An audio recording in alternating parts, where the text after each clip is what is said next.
আসেন আজকে আপনাদেরকে বাংলাদেশের বিভিন্ন জেলা থেকে সমন্বয়ক এবং উপদেষ্টারা কি করতেছে, তাদের অবস্থান কি, সেই সম্পর্কে একটু আলোচনা করি।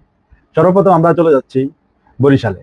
বরিশালে গিয়ে দেখতেছি আমাদের সাবেক উপদেষ্টা বা সমন্বয়ক ছিলেন প্রথম একদম ফার্স্ট সারিতে, এখন উপদেষ্টার পরে এখন আবারই এনসিপির সদস্য না সভাপতি, ওনার অবস্থাটা দেখে আসতেছি উনি কি করতেছেন।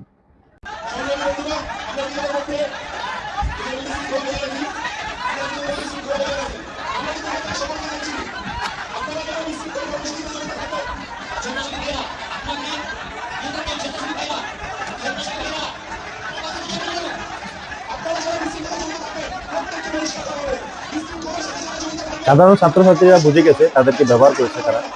দেখেন পরিস্থিতি কতটা গোলাটে হয়ে গেছে, নাইট কেউ রাত কি দিয়েছে এখানে, দেখেন অবস্থা।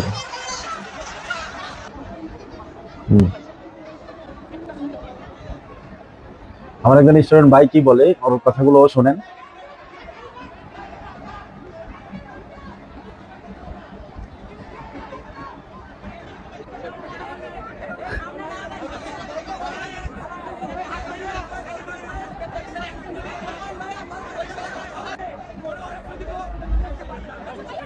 এভাবেই ছাত্রছাত্রীদের সাথে তারা প্রতারণা করেছে, আর প্রতারণার করার কারণে আজকে তাদের এই পরিস্থিতি, তারা এই পরিস্থিতিতে এসে দাঁড়াইছে। এখন চলে আসলাম আমাদের আসিফ ভুইয়ার কাছে। দেখেন আসিফ ভুইয়াকে মানুষ কি করতেছে, একবার দেখেন আসিফ ভুইয়াকে জোতা পিটা করতেছে মানুষ।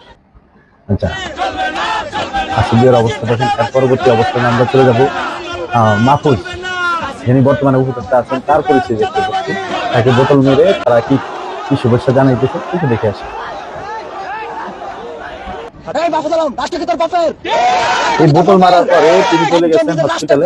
হসপিটালে যে তিনি সিটি স্ক্যান করেছেন, দেখছেন তার মাথায় কোনো সমস্যা হয়েছে কিনা, দেখেন এলো তাদের অবস্থা। পরবর্তীতে আমরা চলে যাব অন্য একজন উপদেষ্টার কাছে, অন্য একজন সমন্বয়কের কাছে, পাশে থাকুন। এখন চলে আসলাম সারজিদের কাছে। কি মেকআপটা মারতেছে রে ভাই, পুরাই ঝলক। মেকআপটা দারুণ হয়েছে, হ্যাঁ দারুণ মেকআপটা করতেছে। মেকআপটা দারুণ না? কমেন্ট করে জানাবেন।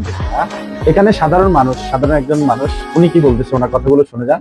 তারা আগে কি ছিল, এখন কি হয়েছে, ওনার বক্তব্য একটু শুনুন। সমন্বয়ক একজন 3 কোটি টাকার গাড়ি দিয়া ঘোরে, এক সময় 150 টাকার শার্ট গাছ দিয়া আন্দোলন করছে, 100 টাকা দিয়া ফ্যান কিনতে, আর এখন তো সে একটা শার্ট গাছ দিলে লাগে তার 10,000 টাকা। এনসিপি 4 জন সদস্যকে পুলিশ গ্রেপ্তার করেছেন ডাকাতির অভিযোগে। ধানমন্ডিতে তারা ডাকাতি করার অবস্থায় তাদেরকে ধরেছেন পুলিশ, এবং যে 4 জনকে কেমন ভাবে টেনে হিস্ট্রে নিয়ে যাচ্ছে আপনারা দেখতেছেন। নিচে